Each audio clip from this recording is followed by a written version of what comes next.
Hello Cinefest, this is Siddharth Sundararajan. So இந்த வாரத்துக்கான cine updates தான் இந்த வீடியோல பார்க்க போறோம். So let's roll the intro.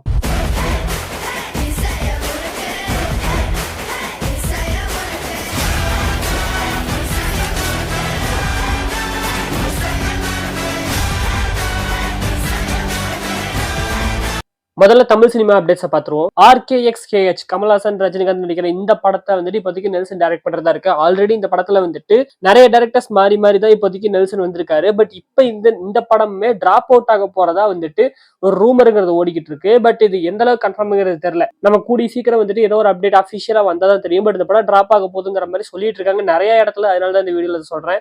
2-3 இடத்துல சொல்லியிருந்தா பரவாயில்ல, பட் நிறைய இடத்துல சொல்றதுனால இதை சொல்லியிருக்கேன். ஸோ பாப்போம் இது உண்மையா என்னங்கிறத சொல்லிட்டு. ஆல்ரெடி இந்த படத்தோடைய அனௌன்ஸ்மெண்ட் வந்தப்பே நான் சொல்லியிருந்தேன் இந்த படம் வரதுக்கு அப்படியே 2.5 வருஷம் 3 வருஷம் ஆயிடும்னு சொல்லிட்டு. ஸோ இப்போதைக்கு டிராப் ஆகிறதுக்கான வாய்ப்புகள் இருக்குன்னு சொல்றாங்க. பாப்போம் என்ன மேட்டர்னு சொல்லிட்டு. அது தொடர்ந்து ஜெயிலர் 2 படத்துல இருந்து வந்துட்டு ஒரு ஃபுட்டேஜ் வந்துட்டு 2-3 நாளுக்கு முன்னாடி லீக் ஆகி இருக்கு ஆக்சுவலி. பட் சன் டிவி வந்துட்டு அவங்களோட இன்ஸ்டாகிராம் அண்ட் சோசியல் மீடியால எப்பயுமே அவங்களுடைய கண்டென்ட்டை வந்துட்டு யாராவது யூஸ் பண்றாங்களான்னு கவனிக்கிறதுல கொஞ்சம் கான்சியஸாவே இருப்பாங்க. இன்ஸ்டாகிராம் எடிட்டர்ஸ்க்கு அது நல்லாவே தெரியும். நானுமே கொஞ்சம் எடிட் ஒர்க்லாம் இன்ஸ்டாகிராம்ல பண்ணுவேங்கிறதுனால எனக்குமே தெரியும். ஸோ சன் பிக்சர்ஸ் எப்பயுமே அவங்களோட கண்டென்ட் எங்கேயாவது வந்துச்சு அப்படின்னா கரெக்டா அவங்களுக்கு நம்ம கிரெடிட்ஸ் கொடுத்துருக்கோமாங்கிறத கவனிச்சு கொடுக்கலைன்னா அடிச்சிருவாங்க காப்பி ரைட்டு. ஸோ அதனால வந்துட்டு இந்த லீக்கான ஃபுட்டேஜுமே அவங்க கவனிச்சிட்டாங்க. சோசியல் மீடியால அவங்க அவ்வளோ கான்சியஸா பாக்குறதுனால கவனிச்சு அதை இமீடியட்டா வந்துட்டு காப்பி ரைட் அடிச்சு அந்த போஸ்ட்டை வந்துட்டு பரவ விடாம பண்ணிட்டாங்க. நிறைய பேருக்கு கிடைக்கல. இந்த நியூஸ் வந்துட்டு எனக்கு எடிட்டர் மூலயமா தான் தெரியும். பட் எடிட்டருக்குமே இந்த ஃபுட்டேஜுங்கிறது கிடைக்கல. ஸோ நல்ல வேலை. ஸோ அடுத்த இன்னொரு லீக்கை வந்துட்டு தடுத்துட்டாங்க எப்படியே ஜெயிலர் 2 டீம். ஆர்ஜே பாலாஜி ரீசெண்டா ஒரு சுதீர் ஸ்ரீனிவாசன் இன்டர்வியூல வந்துட்டு கருப்பு படத்தை பத்தி சில முக்கியமான அப்டேட்ஸ் வந்துட்டு கொடுத்திருக்காரு. ஸோ எக்ஸ்க்ளூசிவ்னு சொல்லிட்டு நாங்க 4 பேர் இந்த சாங்கோட ரிசப்ஷனுங்கிறது பயங்கர மோசமா இருந்து இதுக்கான என்ன மேட்டருங்கிறத வந்துட்டு ஆர்ஜே பாலாஜி சொல்லியிருக்காரு. இவர் செகண்ட் சிங்கிளா ரிலீஸ் பண்ணலாம்னு சொல்லி நினைச்சிட்டு இருந்த பாட்டு வந்துட்டு இந்த 3வது சிங்கிளா ரிலீஸ் ஆன ராத்து ராயன் அப்படிங்கிற சாங் தான். இந்த சாங் எனக்கு அவ்வளவா ஒன்றும் பிடிக்கல. But it's okay. பட் இந்த பாட்டு தான் செகண்ட் சிங்கிளா வந்திருக்க வேண்டியது. செகண்ட் சிங்கிளா வந்து இந்த சாங்கோட எண்ட்லயே படத்தோட ரிலீஸ் டேட்டுமே அனௌன்ஸ் ஆயிருக்க வேண்டியது. பட் டீம் கூட டிஸ்கஸ் பண்ணும்போது இந்த நாங்க 4 பேர் ரிலீஸ் பண்ணலாம்னு சொல்லிட்டு டீம்ல சொல்லியிருக்காங்க. பட் வந்துட்டு இவரு வந்துட்டு நான் இந்த பாட்டு தான் ராத்ராயன் தான் ரிலீஸ் பண்ணலாம், அதுல வந்துட்டு சூரிய சார் வராரு அப்படிங்கிற மாதிரி நினைச்சிருக்காரு. சூரிய சார் வரதை வந்துட்டு வச்சு ரிலீஸ் பண்ணிட்டு அதுக்கப்புறம் 2 பாட்டு சூரிய சார் வச்சு பாத்தீங்க, 3வது பாட்டு வந்துட்டு நான் விசித்திரமா ஒண்ணு இறக்குறேன்னு சொல்லிட்டு நாங்க 4 பேர் ரிலீஸ் பண்ணலாம்னு சொல்லிட்டு நினைச்சிருக்காங்க. பட் ஏதோ ஒன்று அவங்களுக்குள்ள வந்துட்டு நடந்து நாங்க 4 பேர் ரிலீஸ் பண்ணியிருக்காங்க. பட் அதோட ரிசப்ஷனுங்கிறது மோசமா இருந்ததை பார்த்து ஆர்ஜே பாலாஜி வந்துட்டு வருந்தி இருக்காரு. ஸோ அண்ட் ஆல்சோ வந்துட்டு ஆர்ஜே பாலாஜி இந்த பாட்டு வர இடங்கிறது ஒரு செட் பீஸ், ஒரு ஃபைட் செட் பீஸ் இருக்கு, அங்கதான் இந்த பாட்டு வரும். சோ இதுக்கு முன்னாடியுமே இந்த ஃபுட்டேஜ் வந்துட்டு பார்த்துட்டு இருக்கும் போதுமே வந்துட்டு இவருக்கு இந்த பாட்டு என்னமோ அந்த இடத்துல உட்காரல அப்படிங்கிற ஃபீல் இருந்தது. இதை தூக்க வேணாமுங்கிற ஒரு கன்ஃபியூஷன்ல இருந்துட்டே இருந்திருக்காரு. இந்த சாங் ரிலீஸ் ஆகி ரிசப்ஷனுமே சரியா வரலங்கும் போது சரி ஓகே இதை தூக்கிடலாம்னு சொல்லிட்டு இப்போதைக்கு முடிவு பண்ணியிருக்காரு. சோ நாங்க 4 பேர் பாட்டு படத்துல வராது அப்படிங்கிறது இப்போதைக்கு அபிஷியலா கன்ஃபார்ம் ஆயிருக்கு. அண்ட் ஏகப்பட்ட ரிலீஸ் அப்டேட்ஸ்ங்கிறது இந்த படத்தை சுற்றி இருக்கிறத பத்தி நிறைய பேசியிருக்காரு. அண்ட் ஆல்சோ இவர் முக்கியமா வந்துட்டு இந்த ஓடிடி கிராஷ் அப்படிங்கிற ஒரு விஷயத்தை பத்தி பேசியிருக்காரு. ஸோ அந்த ஓடிடி கிராஷ்ங்கிற விஷயத்தை வச்சு ஒரு செப்பரேட்டான வீடியோ வந்துட்டு ரெடி பண்ணிட்டு இருக்கேன். கடந்த 2 வருடங்களா ஓடிடி வந்துட்டு சினிமாவை எந்த அளவுக்கு பாதிச்சிருக்கு அப்படிங்கிற ஒரு விஷயத்த, முக்கியமா தமிழ் சினிமாவை, அதுக்கு ஒரு செப்பரேட்டான வீடியோங்கிறது வரும் கூடிய சீக்கிரம். ஸோ மறக்காம சப்ஸ்கிரைப் பண்ணி வச்சுக்கோங்க. காரா படத்தோடைய டைரக்டர் விக்னேஷ் ராஜா இப்போதைக்கு வந்துட்டு இன்டர்வியூஸ் கொடுக்க ஆரம்பிச்சிருக்காரு. ஸோ இப்போதைக்கு டீசர் ட்ரெய்லர்ஸ் ரிலீஸ் ஆகாதனால பெருசா படத்தோட கதையை பத்தி சொல்லாம இவருடைய ரைட்டிங் பத்தி மேக்ஸிமம் பேசியிருக்காரு. தனுஷ்குள்ள ஒர்க் பண்ணது எப்படி இருக்குன்னு சொல்லிட்டு பல விஷயங்களை பேசியிருக்காரு. ஸோ முக்கியமா வந்துட்டு ஒரு விஷயம் இந்த படத்துல இருந்து லீக் ஆயிடுச்சு. ஸோ அந்த விஷயத்த அவர் ஆமா கன்ஃபார்மே பண்ணிட்டாரு. இந்த படத்தோட பேக்டாப் 90ஸ்ல வந்துட்டு ஈராக்கோடைய வார்ல வந்துட்டு ஒரு இம்பாக்ட் ஒன்று ஆகுது. ஸோ அந்த இம்பாக்ட் வந்துட்டு ராமநாதபுரம் வரையும் வந்துட்டு தெரியுது. ஸோ இப்போ இந்த ராமநாதபுரத்துல அந்த வார்னால அந்த இம்பாக்ட்ல இருந்து தனுஷ் வந்துட்டு எப்படி தப்பிக்கிறாருங்கிற ஒரு சர்வைவல் த்ரில்லரா தான் இந்த படம் வந்துட்டு அமைஞ்சிருக்குன்னு சொல்லியிருக்காரு. அண்ட் முக்கியமா வந்துட்டு தனுஷாரோட கேரக்டர் வந்துட்டு கிரேல இருந்து ஆல்மோஸ்ட் பிளாக்கான ஒரு கேரக்டர் வரையும் வந்துட்டு புஷ் பண்ணிருக்கேன் அப்படின்னு சொல்லியிருக்காரு. அதாவது வந்துட்டு கெட்டவங்க அப்படின்னு கிடையாது, பட் வந்துட்டு இந்த நியாய தர்மம் பார்க்க மாட்டாங்க அப்படிங்கிற அந்த ஒரு மேட்டர்ல மேபி இல்லீகல் லீகல் இதுக்குள்ள இருக்குன்னு சொல்லிட்டு நினைக்கிறேன். ஸோ அந்த இல்லீகல் லீகல்ல வந்துட்டு ஆல்மோஸ்ட் பிளாக் அளவுக்கு புஷ் பண்ணிருக்கேன் அப்படிங்கிற மாதிரி சொல்லியிருக்காரு. ஸோ பாப்பா இந்த படம் எப்படி இருக்குன்னு சொல்லிட்டு மோஸ்ட்லி சீரியஸான படம் அப்படிங்கிற மாதிரி தான் சொல்லியிருக்காரு. ஒரே ஒரு அந்த கண்ணம்மா என்னம்மாங்கிற பாட்டு மட்டும் மெலோடியா ஒரு பாட்டு வந்திருக்கு, அதுவுமே மாண்டேஜ் தான் அப்படிங்கிற மாதிரி சொல்லியிருக்காரு. ஸோ பாப்பா இந்த படம் எப்படி இருக்குன்னு சொல்லிட்டு. அதாவது ஸோ படத்துக்கு வந்துட்டு யூஏ சர்டிஃபிகேட் கொடுத்துருக்காங்க. And also pre release event audio launch வந்துட்டு நேரு ஸ்டேடியத்துல 19th மார்ச் சாயந்தரம் நடக்க போகுது. ஸோ மேபி இந்த வீடியோ வரும்போது இந்த ஈவெண்ட்டுங்கிறது முடிஞ்சிருக்கலாம், அது நடந்துகிட்டு இருக்கலாம். எப்போ வருங்கிறது தெரியல, எடிட்டரோட கையில தான் இருக்கு. ஸோ பார்ப்போம். சியான் 63 படத்தோட அனௌன்ஸ்மெண்ட்டுங்கிறது வந்துருச்சு. ஒரு சமயக்காரர் பிளஸ் கேங்ஸ்டர் அப்படிங்கிற மாதிரி வந்துட்டு இந்த அனௌன்ஸ்மெண்ட் வீடியோங்கிறது இருக்கு. ரொம்ப சிம்பிளா தான் வச்சிருக்காங்க. ஆனந்த் சங்கர் இந்த படத்தை டைரக்ட் பண்றாரு. இவர் வந்துட்டு இதுக்கு முன்னாடி இருமுகன் படத்தை டைரக்ட் பண்ணியிருக்காரு. ஆல்சோ விஜய் தேவரகொண்டா தமிழ்ல வந்துட்டு நோட்டான்னு சொல்லிட்டு ஒரு படம் பண்ணியிருந்தாரு. அருமையான படம், ஃபிளாப் தான், கொஞ்சம் அண்டர் ரேட்டடு. ஸோ முடிஞ்சா செக் பண்ணி பாருங்க. அந்த படத்தை டைரக்ட் பண்ணவர் ஒரு அருமையான படம் நோட்டா, எனக்கு ரொம்ப பிடிக்கும். அண்ட் சனா வந்துட்டு இந்த படத்துக்கு மியூசிக் பண்ணிருக்காரு. சத்யஜோதி ஃபிலிம் சொல்லிட்டு ப்ரொடியூஸ் பண்ணிருக்காங்க. அர்ஜுன் தாஸோடைய கான்சிட்டி படத்துல இருந்துட்டு கொரியன் ஃபேமிலி அப்படிங்கிற ஒரு சாங் வந்துட்டு ரிலீஸ் ஆயிருக்கு. கருப்பு படத்துல வந்து ராத் ராசன் அப்படிங்கிற சாங் ரிலீஸ் ஆயிருக்கு. 29 படத்துல இருந்து பூ பாடல் அப்படிங்கிற சாங் ரிலீஸ் ஆயிருக்கு. ஹாய் நம்ம கவி நயன்தாரா நடிக்கிற அந்த படத்துல இருந்து கண்ணுக்குழி அப்படிங்கிற சாங்கோட ப்ரோமோ மட்டும் ரிலீஸ் ஆயிருக்கு. ஜியோ பிரகாஷ் பண்ணிருக்காரு ஜென்மேட்டிக் மியூசிக்ல. துருவ் விக்ரமுடைய 4வது படத்தோடைய ஒரு அனௌன்ஸ்மெண்ட்ங்கிறது இப்போதைக்கு வந்திருக்கு. பட் இது அபிஷியல் கிடையாது, ஒரு ரூமர் தான். ஸோ இந்த படத்தை வந்துட்டு கரண் அரவிந்த் குமார் அப்படிங்கிற ஒருத்தர் டைரக்ட் பண்றதா சொல்லியிருக்காங்க. ஸோ இது வந்துட்டு நான் உண்மையிலே நம்புறேன். ஏன் அப்படின்னா இந்த கரண் அரவிந்த் குமார் அப்படிங்கிறவங்க வந்துட்டு இந்த போஸ்ட் போட்டவங்கள மென்ஷன் பண்ணியிருக்காங்க. இந்த போஸ்ட் போட்டவங்க வந்துட்டு துருவ் விக்ரம் ஃபேன்ஸ் கிளப் அப்படிங்கிற ஒரு இன்ஸ்டாகிராம் அக்கௌண்ட் தான். ஸோ அவங்க கீழே வந்துட்டு இந்த டேரக்டரை மென்ஷன் பண்ணியிருந்தாங்க. ஸோ உள்ள போய் பார்த்தா இவர் வந்துட்டு ஆதித்யர்மா படத்துல அசிஸ்டன்ட் டேரக்டரா ஒர்க் பண்ணியிருக்காரு. அண்ட் சொர்க்கவாசல் படத்துல கோ டேரக்டரா ஒர்க் பண்ணியிருக்காரு. கருப்பு படத்துல இப்போதைக்கு ரைட்டரா ஒர்க் பண்ணிட்டு இருக்காரு. ஸோ ஆதித்யர்மாவில் அசிஸ்டன்ட் டேரக்டரா ஒர்க் பண்ணியிருக்காரு அப்படிங்கறதுனால மேபி துருவ் விக்ரம் கூட இவர் படம் பண்றதுக்கான வாய்ப்புகள் இருக்குன்னு சொல்லிட்டு எனக்கு தோணுது. ஸோ பாப்போம் என்ன மேட்டர்னு சொல்லி. கடைசியா தி லாஸ்ட் டான் அப்படிங்கிற நம்ம எடிட்டருடைய ஏஐ ஷார்ட் ஃபிலிமோடைய டீசர் வந்துட்டு ரிலீஸ் ஆயிருக்கு. முடிஞ்சா செக் பண்ணி பாருங்க. ஸோ ஷார்ட் ஃபிலிம் கூடி சீக்கிரம் ரிலீஸ் ஆயிடும். ஸோ உங்களோட சப்போர்ட்டை வந்துட்டு கொடுங்க. அப்படி நேஷனல் சினிமா கிட்ட போனோம் அப்படின்னா ஜோஜு ஜார்ஜோடைய வரவு படத்தோடைய டீசர் வந்துட்டு ரிலீஸ் ஆயிருக்கு. கே பால்சன் அப்படிங்கிற ஒரு கேரக்டர் பண்ணியிருக்காரு. போலீஸ் கேரக்டர் போல இருக்கு. இவர் வந்துட்டு ஜெயிலுக்கு போயிடுறாரு. என்ன காரணங்கிறது தெரியல. அண்ட் ஜெயில இருந்து 10 நாள் பரவல வந்துட்டு வெளில வராரு. வெளில வந்தவர் இவர் ஜெயிலுக்கு போறதுக்கான காரணமா இருந்தவங்களை வந்துட்டு தேடி கொள்ற மாதிரி தான் கதைன்னு சொல்லிட்டு நினைக்கிறேன். அதுக்காக தான் அவங்களை தேடி கொள்றாரா இல்ல வேற ஏதாவது மோட்டிவ் இருக்காங்கிறது தெரியல. பட் அந்த 10 நாள் பரவலுக்குள்ள நிறைய பேர்த்த வந்துட்டு இவர் கொல்லணும். ஸோ வந்துட்டு ஒரு சர்வைவிங் மோட்ல தான் அந்த படம் இருக்கிறதா வந்துட்டு சொல்லியிருக்காங்க. கேம் ஆஃப் சர்வைவல் அப்படிங்கிறதா டைட்டிலாவே வச்சிருக்காங்க. வரவு கேம் ஆஃப் சர்வைவல் அப்படின்னு சொல்லிட்டு. ஸோ மேபி இந்த 10 நாளுக்குள்ள நடக்கிற கதையா தான் இருக்கும்னு நினைக்கிறேன். ஓப்பனிங்ல இந்த மேட்டர்ல இருந்து ஆரம்பிச்சு இந்த 10 நாளுக்குள்ள நடக்கிற கதையா தான் இருக்கும்னு சொல்லிட்டு எனக்கு தோணுது. ஸோ பார்ப்போம் இந்த படம் எப்படி இருக்குன்னு சொல்லிட்டு. அண்ட் ஜோஜு ஜார்ஜ் அவருடைய செகண்ட் டைரக்ஷனல் படத்தோடைய அனௌன்ஸ்மெண்ட் வந்துட்டு கொடுத்திருக்காரு. பனி அவருடைய ஃபர்ஸ்ட் படம் டைரக்ஷனலா அருமையான படம். ஸோ இப்போதைக்கு செகண்ட் படத்தோட டைட்டில் வந்துட்டு பரிபாடி அப்படிங்கிற அந்த டைட்டில் ரிவீல் மட்டும் கொடுத்திருக்காங்க. நெவர் மிஸ்டேக் சைலன்ஸ் அப்படின்னு சொல்லி டேக்லைனோட போட்டு. அந்த படத்தோட மியூசிக் டைரக்டர் வந்துட்டு நம்ம யுவன் தான் பண்ணியிருக்காரு. அண்ட் ஆக்ஷன் வந்துட்டு அன்புரி மெசஸ் பண்ணியிருக்காங்க.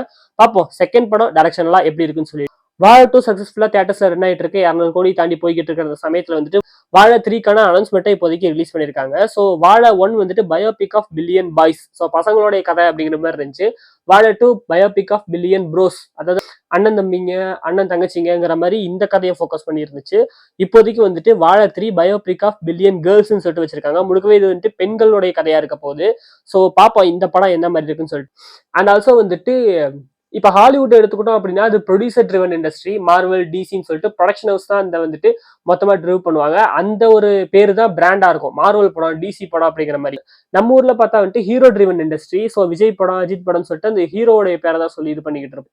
ஹிந்தியில பார்த்தோம் அப்படின்னா கொஞ்சம் டைரக்ஷனல் வந்துட்டு டேரக்டர் ட்ரிவன் இண்டஸ்ட்ரின்னு சொல்லலாம். ஏன்னா சம்டைம்ஸ் வந்துட்டு ராஜ்குமார் ஹிரானி மாதிரி டேரக்டர்ஸ்க்கெல்லாம் வந்துட்டு பேரே இருக்கு. அதாவது ராஜ்குமார் ஹிரானி படம் அனுராக் கஷ்யப் படம்னு சொல்லிட்டு அந்த பேர்களே வச்சு அதை வச்சே வந்துட்டு கூட்டங்கிறது வரும். அங்க ரெண்டுமே hero driven industry and director driven industry also. But எனக்கு தெரிஞ்சு வந்துட்டு மலையாளம் இண்டஸ்ட்ரி ரைட்டர் ட்ரிவன் இண்டஸ்ட்ரியா மாறிக்கிட்டு இருக்கிறதா எனக்கு ஒரு ஃபீலிங் இருக்கு. இந்த விபின் தாஸ்ங்கிற இந்த ஒரு ரைட்டர் டைரக்டர் வந்துட்டு இந்த வாழை 3 படத்தையுமே எழுதியிருக்காரு. ஆனா 3 படத்தையுமே 3 டிஃப்ரெண்ட் டைரக்டர்ஸ் வந்துட்டு எடுத்திருக்காங்க. பட் இவர் தான் இந்த படத்தை ரைட் பண்ணியிருக்காரு. இது ஒரு ரைட்டர் ட்ரிவன் இண்டஸ்ட்ரியா மாறிக்கிட்டு இருக்குங்கிறது ரொம்பவே நல்ல விஷயம். ஸோ ரீசெண்டா அந்த விக்னேஷ் ராஜா இன்டர்வியூல கூட வந்துட்டு அவர் இந்த படத்துல வந்துட்டு ஆல்ஃபர்டுங்கிற ஒரு ரைட்டர் யூஸ் பண்ணதுக்கு பரத்வாஜன் கேட்ட கேள்விக்கு ரைட்டர் எப்பயுமே வந்துட்டு நான் யூஸ் பண்ணுவேன். அண்ட் ஆல்சோ வந்துட்டு அந்த போஸ்டர்ல ரைட்டர் அப்படின்னு சொல்லிட்டு இவரோட பேரை போட்டதுக்காக வந்துட்டு அப்ரிஷியேட்டுங்கிறது கொடுத்துட்டு இருந்தாங்க. அப்ப இந்த மலையாளம் இண்டஸ்ட்ரியில ரைட்டரை பத்தி ரைட்டர்ஸ் வந்துட்டு முக்கியத்துவம் கொடுக்கறது பட் தமிழ்ல வந்துட்டு பெருசா கொடுக்காம இருக்கிறதுங்கிறத பத்தி நிறைய பேசியிருந்தாங்க. முடிஞ்சா பாருங்க. ஸோ இப்ப வந்துட்டு இந்த மலையாளம் இண்டஸ்ட்ரி இந்த விபின் தாஸ் அப்படிங்கிற இந்த ரைட்டர் வந்துட்டு வேற வேற டேரக்டரை வச்சு அவருடைய படத்தை டைரக்ட் பண்ண வைக்கிறது அருமையான விஷயம். இப்ப கூட லோகேஷ் கனகராஜ் கூட அவர் எழுதின அந்த கதையை வந்துட்டு வேற ஒருத்தரை வச்சு டைரக்ட் பண்றாரு. ஸோ அந்த லோகேஷ் கனகராஜ் ஒரு ரைட்டரா இருக்காரு. ரத்னகுமார் கூட மாஸ்டர் ரைட்டரா இருந்திருப்பாரு. ஸோ ஒரு டேரக்டர்ஸ் வந்துட்டு ரைட்டரா வரதை தாண்டி ரைட்டர்ஸ்க்குமே இம்பார்ட்டன்ஸ்ங்கிறது இங்க வரணும்னு சொல்லிட்டு நான் நினைக்கிறேன். ஸோ பார்ப்போம் இந்த வாழை 3 எப்படி இருக்குன்னு சொல்லிட்டு. அண்ட் இந்த வாழை 3 டைரக்ட் பண்றவர் ஒரு டைரக்ஷனல் டெபியூ தான் பண்றாரு. ஸோ பார்ப்போம் இந்த படம் எப்படின்னு சொல்லிட்டு.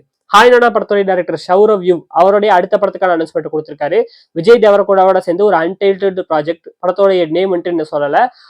All the சாங்கர் was once love அப்படின்னு சொல்லிட்டு டைட்டில் மட்டும் டேக்லைன் மட்டும் வச்சிருக்காங்க. ஹேஷம் வந்துட்டு மியூசிக் பண்றாரு. ஸோ பார்ப்போம் ஹாய் நானா அவருடைய directional debut second film Vijay Deverakonda கூட. பார்ப்போம் எப்படி இருக்குன்னு சொல்லிட்டு. ஆல்ரெடி நான் ரணபாலியும் ரவுடி ஜனார்தனவுமே இன்னும் ஒர்க் பண்ண முடியல. அது 2 ரிலீஸ் ஆனதுக்கு அப்புறமா தான் இந்த படத்தோடைய அப்டேட்டுங்கிறது வரும்னு சொல்லிட்டு நினைக்கிறேன். பார்ப்போம். சத்யஜோதி ஃபிலிம்ஸ் வந்துட்டு கன்னடால டெபியூ பண்ண போறாங்க போல இருக்கு. சிவராஜ்குமாரை வச்சு ஒரு படம் பண்ண போறதா ஒரு அனௌன்ஸ்மெண்ட் கொடுத்துருக்காங்க. பட் சத்யஜோதி ஃபிலிம்ஸ் போய் சிவராஜ்குமாரை வச்சு கன்னடத்துல பண்றாங்களா இல்ல சிவராஜ்குமார் தமிழ்ல வந்து சத்யஜோதி ஃபிலிம்ஸ் கூட படம் பண்றாங்கிறது தெரியல. இது எந்த லாங்குவேஜ்ல வரப்போகுதுங்கிறது தெரியல. ஸோ இப்போதைக்கு வந்துட்டு இதை நான் நேஷனல் சினிமாலேயே வைக்கிறேன். ஸோ பாப்போம் என்ன மேட்டருங்க சொல்லிட்டு. ராமாயணா படத்தை வந்துட்டு சினிமாகான் ஈவெண்ட்ல வந்துட்டு சப்மிட் பண்ணிருக்காங்க. ஸோ இந்த சினிமாகான் ஈவெண்ட்னா என்ன, இந்த மேட்ரு எல்லாத்தையுமே வந்துட்டு ஒரு செப்பரேட்டான வீடியோ போட்டிருக்கேன். அதுல இந்த ராமாயணா படத்தை சினிமாகான் ஈவெண்ட்டுக்கு கொண்டு போனது இது மொத்த விஷயமே பேசியிருக்கேன். அந்த வீடியோ முடிஞ்சா பாருங்க. ஸோ இந்த ராமாயணா படம் வந்துட்டு ஒரு லிட்டில் ஹோப்புங்க இந்த படத்துக்கு மேலே எனக்கு வந்திருக்கு. ஏன்னா இன்டர்நேஷனல் லெவலில் ஒரு ஃபிலிம் ஃபெஸ்டிவல் ஃபிலிம் அப்டேட்ஸ் கொடுக்கக்கூடிய ஒரு இடம் சினிமாக்கான அளவுக்கு கொண்டு போயிருக்காங்க அப்படின்னா மேபி நல்லா இருக்கும்னு சொல்லிட்டு எனக்கு தோணுது. பார்ப்போம். அப்படியே இன்டர்நேஷனல் சினிமா கிட்ட போகும்போது வந்துட்டு இந்த வாரம் இன்டர்நேஷனல் சினிமாவில் ஏகப்பட்ட அப்டேட்ஸுங்கிறது வந்திருக்கு சினிமாக்கான் ஈவெண்ட் மூலயமா. பட் நமக்கு வந்துட்டு தேவையான அப்டேட்ஸ் மட்டும் ஒரு 4 அப்டேட் மட்டும் எடுத்து வந்திருக்கேன். ஏன்னா நம்ம வந்துட்டு எல்லா விதமான படங்களையுமே பார்க்க போறது கிடையாது. அதெல்லாம் மேபி ரிலீஸ் ஆகிற சமயத்துல மேபி கவனிக்கலாம். ஏன்னா கிட்டத்தட்ட 30-40 படம் ஏதோ அனௌன்ஸ்மெண்ட்ஸ் வந்திருக்கு. நிறைய கேம் அடாப்டேஷன் மூவிஸ்ன்னு சொல்லிட்டு நிறைய அனிமேட்டட் மூவிஸ்ன்னு சொல்லிட்டு சம்பந்தம் எல்லாம் நிறைய வந்திருக்கு. பட் நமக்கு தெரிஞ்சதை மட்டும் ஒரு 4 படத்தை கொண்டு வந்திருக்கேன். என்னன்னா அவெஞ்சர்ஸ் டூம்ஸ்டே படத்தோட ட்ரெய்லரை வந்துட்டு சினிமாக்கான் ஈவெண்ட்ல ப்ளே பண்ணிருக்காங்க. 2 தடவை ப்ளே பண்ணிருக்காங்க ஆடியன்ஸ் கேட்டதுக்காக. And Robert Downey Junior, Chris Evans சொல்லிட்டு எல்லாருமே வந்து ஈவெண்ட் அட்டன் பண்ணிருக்காங்க. ட்ரெய்லருடைய கிளிப்ஸை வந்துட்டு இன்டர்நெட்ல போடும்போது மார்வல்ஸ் காப்பிரைட் அடிச்சிடுறாங்க. பட் ட்ரெய்லர்ல என்னென்ன விஷயங்கள் காமிச்சிருக்காங்கிறத ரிட்டர்ன்ல எழுதி நிறைய பேர் போட்டிருக்காங்க. அதை நானுமே படிச்சேன். பட் இந்த வீடியோல சொல்ல விரும்பல. ஏன்னா அந்த அவெஞ்சர்ஸ் டூம்ஸ்டே ட்ரெய்லர் டைரக்டா பார்க்க போறவங்களுக்கு ஸ்பாயிலர் எல்லாமே பார்க்கட்டும். அப்பதான் அது எக்ஸைட்டிங்கா இருக்கும். ஸோ அனாலிசிஸ் வீடியோ ட்ரெய்லர் வந்ததுக்கு அப்புறமா வரும். இந்த வாரத்துக்குள்ளேயே இந்த ட்ரெய்லர் வரதுக்கான நிறையான வாய்ப்புகளுக்கு அது இருக்கு. பார்ப்போம். அண்ட் இந்த படம் வந்துட்டு ஒரு முக்கியமா அவெஞ்சர்ஸ் எண்ட் கேம் கூட சீக்வல் தான் இந்த படம் அப்படிங்கிற மாதிரி சொல்லியிருக்காங்க. இதுக்கு இந்த நடுவுல வந்து இந்த மல்டிவர்ஸ் சாகால வந்து எந்த படங்கள்ல உள்ள இந்த கண்டினியூஷன் இந்த கதைங்கிறதெல்லாம் அவ்வளவா தேவை கிடையாது. அவெஞ்சர்ஸ் எண்ட் கேம் பார்த்தாலே போதுங்கிற மாதிரி தான் இந்த படத்தை ப்ரொஜெக்ட் பண்ணிக்கிட்டு இருக்காங்க. இந்த மல்டிவர்ஸ் சாகாங்கிறது வந்துட்டு மொத்தமா ஒரு நைட் மேர் மாதிரி தான் போயிருக்கு. ஸோ நிறைய மொக்கையான விஷயங்கள், ரொம்ப மோசமான விஷயங்கிறது நடந்திருக்கு. இதுல உள்ள முக்கியமான விஷயங்கள்னு பார்க்கும்போது ஸ்பைடர்மேன், டேர்டெவில்மான முக்கியமான கேரக்டர்ஸை மட்டும்தான் லீட் எடுத்துப்பாங்கன்னு சொல்லிட்டு நினைக்கிறேன். மூன் நைட் அந்த மாதிரி, ஷாங்சி இந்த மாதிரி முக்கியமான கேரக்டர்ஸோடைய இந்த லீடை மட்டும் எடுத்து அவெஞ்சர்ஸ் டூம்ஸ்டே சொல்லிட்டு மற்றபடி மற்ற படங்கள்லாம் கை விட்டுருவாங்கன்னு சொல்லிட்டு தான் நினைக்கிறேன். அது அந்த கேரக்டர்ஸ் இந்த படத்துல வருவாங்க. பட் அது கதை ரீதியா பெருசா இருக்காதுன்னு சொல்லிட்டு நினைக்கிறேன். அவெஞ்சர்ஸ் எண்ட் கேமுக்கு ஒரு டேரக்டர் சீக்வல் தான் அப்படிங்கிற மாதிரி தான் இந்த படத்தை ப்ரொஜெக்ட் பண்ணிட்டு இருக்காங்க. பாப்பா எப்படி இருக்குன்னு சொல்லிட்டு. அண்ட் ஆல்சோ வந்துட்டு இந்த படத்தை டிசம்பர் 18 ரிலீஸ் பண்ண வேண்டியது ஒரு 10 நாள் ப்ரீபான் ஆடுறதுக்கான வாய்ப்புகள் இருக்குங்கிற மாதிரி சொல்லிக்கிட்டு இருக்காங்க. என்ன மேட்டர்னா டியூன் 3 அப்படின்னு சொல்லிட்டு இந்த டியூன் சைஸ் நான் பெருசா பார்த்தது இல்லை. ஒரு பயங்கரமான படங்கிற மாதிரி சொல்றாங்க. இப்போ கூட இந்த நான் வந்துட்டு தியேட்டருக்கு போயிருந்தப்ப டியூன் 3 ட்ரெய்லர் போட்டிருந்தாங்க. பார்த்தா ஜெண்டையா நடிச்சிருந்தாங்க. அது ஒரு மாதிரி நல்லா இருந்துச்சு. பட் கொஞ்சம் ஸ்லோவான படங்கிற மாதிரி சொல்றாங்க. முடிஞ்ச அந்த டியூன் 2 படத்தையும் நான் பார்த்துட்டு ஒரு லேட் இம்ப்ரெஷன் போடுறேன். அந்த டியூன் 3 வந்து ரிலீஸ் ஆகிறதுனால இந்த டியூன் 3க்கு ஐமேக்ஸ் ஸ்கிரீன்ஸுங்கிறது ஒதுக்க வேண்டிய சிச்சுவேஷனுங்கிறது இருக்கு. அதனால அவெஞ்சர்ஸ் டூம்ஸ்டேக்கு ஸ்கிரீன்ஸுங்கிறது கம்மியா வரும் அப்படிங்கிற மாதிரி சொல்றாங்க. மேபி ஒரு 10 நாள் ஒரு மாசம் ப்ரீபாண்டோ போஸ்ட்பாண்டோ ஆகிறதுக்கான வாய்ப்புகள் இருக்கு அவெஞ்சர்ஸ் டூம்ஸ்டே அப்படிங்கிற மாதிரி சொல்றாங்க. பார்ப்போம் என்ன மேட்டர்னு சொல்லிட்டு. அண்ட் ஸ்பைடர்மேன் பிராண்ட் வீடியோடைய ஒரு குட்டி டீசர் வந்துட்டு ப்ளே பண்ணிருக்காங்க. ஒரு செகண்ட் ட்ரெய்லர் மாதிரி. அதுவுமே கூடிய சீக்கிரம் ரிலீஸ் ஆகும் சொல்லிட்டு நினைக்கிறேன். பார்ப்போம். அண்ட் போஸ்டர்ஸ் வந்துட்டு அஃபிஷியலா ஆன்லைன்ல ரிலீஸ் பண்ணியிருந்தாங்க. பார்த்துருப்பீங்கன்னு சொல்லிட்டு நினைக்கிறேன். அண்ட் பியாண்ட் தி ஸ்பைடர்வர்ஸோடைய ரிலீஸ் டேட்டை வந்துட்டு கன்ஃபார்ம் பண்ணியிருக்காங்க. 18th June 2027. ஸோ அடுத்த வருஷம் ஜூன்ல தான் இந்த படத்தை வந்துட்டு நம்ம பார்ப்போம். கிட்டத்தட்ட ஒரு 1.25 வருஷம் இருக்குது. பார்ப்போம் இந்த படம் எப்படி இருக்குன்னு சொல்லிட்டு. அண்ட் இதுக்கான போஸ்டர்ஸ்மே ரிலீஸ் பண்ணியிருந்தாங்க. நல்லா இருக்கு. அண்ட் கடைசியா வந்துட்டு ஸ்ட்ரீட் ஃபைட்டர் இந்த படத்தை பத்தி ஆல்ரெடி அனௌன்ஸ்மெண்ட் வந்தப்பயே வந்துட்டு நம்ம சினி அப்டேட்ஸ் வீடியோல சொல்லியிருந்தேன். ஸோ இந்த ஸ்ட்ரீட் ஃபைட்டருங்கிறது ஒரு கேம் அடாப்டேஷன் மூவி. பட் கதையெல்லாம் ஒன்றும் கிடையாது. கேம்ல வந்துட்டு கேரக்டர்ஸ் வந்துட்டு இருப்பாங்க. இந்த கேரக்டர்ஸ் வச்சு ஃபைட் பண்ற மாதிரி தான் இருக்கும். ஒரு கேரக்டருக்கு ஒரு ஆர்ஜினுங்கிறது இருக்கும். ஸோ அதுல வந்துட்டு ஒரு இந்தியன் ஆர்ஜின் கொண்ட ஒரு கேரக்டருமே இருக்கு. அந்த கேரக்டர் தான் விஜய் ஜமால் பிளே பண்றாரு. ஸோ இந்த கேரக்டர்ஸ் எல்லாத்தையும் எடுத்து ஒரு கதை பண்ணி அதுக்கு இந்த படங்கிறது வருது. இதுக்கு பின்னாடி எவ்வளவு பெரிய லோர் இருக்குங்கிறது பெருசா தெரியல. பட் பார்ப்போம். ட்ரெய்லர் நல்லா இருக்கு. பெருசா இந்த லோர்னு எனக்கு தெரியாததுனால பெருசா எனக்கு புரியல. பட் ஏதோ இந்த ரொம்ப வருஷத்துக்கு முன்னாடி நடந்துட்டு இருந்த இந்த ஃபைட் டோர்னமெண்ட்ஸ்ங்கிறது இப்போதைக்கு நடக்கிறது இல்லை. ஸோ ஒரு பர்டிகுலர் கேரக்டர் வந்துட்டு அந்த டோர்னமெண்ட்ஸ் இந்த பைக்ல வர கேரக்டர் வந்துட்டு இந்த டோர்னமெண்ட்டை திரும்பி நடத்துறதுக்காக எல்லா ஃபைட்டர்ஸையும் தேடி கண்டுபிடிச்சு கூப்பிட்டு வர மாதிரி தெரியுது. லைட்டா மோட்டல் காம்பட்டோட அந்த கதையே கொஞ்சம் வேற மாதிரி இருக்கு. பார்ப்போம் இந்த படம் எப்படி இருக்குன்னு சொல்லிட்டு. இது ஒரு பிரான்ச்சைஸ் மாதிரி எல்லாம் பில்ட் ஆகுமாங்கிறது தெரியல. பட் பாக்குறதுக்கு வைபா நல்லா இருக்கு. இந்த சத்தா பத்தாவோட வைப் லைட்டா வருது. இந்த சத்தா பத்தாவோட ட்ரெய்லரே எனக்கு ரொம்ப பிடிச்சிருந்துச்சு. பட் அந்த படம் இன்னும் நான் பார்க்கவே இல்லை. முடிஞ்சா பார்த்து ஒரு லேட் இம்ப்ரெஷனை போடுறேன். மலையாள படம். பார்ப்போம் எப்படி இருக்குன்னு சொல்லிட்டு இந்த படம். ஸோ இந்த வாரத்துக்கான எல்லா அப்டேட்ஸுமே முடிஞ்சு. ஸோ வேற ஏதோ ஒரு அப்டேட்ஸ் மிஸ் பண்ணியிருந்தாலும் தப்பா சொல்லியிருந்தாலும் அதை மறக்காம கீழே கமெண்ட் பண்ணுங்க. அண்ட் ஆல்சோ டாப் 5 மேனிபுலேட்டிவ் மூவிஸ்ன்னு சொல்லிட்டு ஒரு வீடியோ போட்டிருக்கேன். அதை மறக்காம செக் அவுட் பண்ணி பாருங்க. அண்ட் ஆல்சோ ராமாயணா படத்தை சினிமாகான்ல சப்மிட் பண்ணதை பத்தி ஒரு செப்பரேட்டான வீடியோ போட்டிருக்கேன். அதையும் மறக்காம பாத்துருங்க. ஸோ போயிட்டு வரேன். பாய்.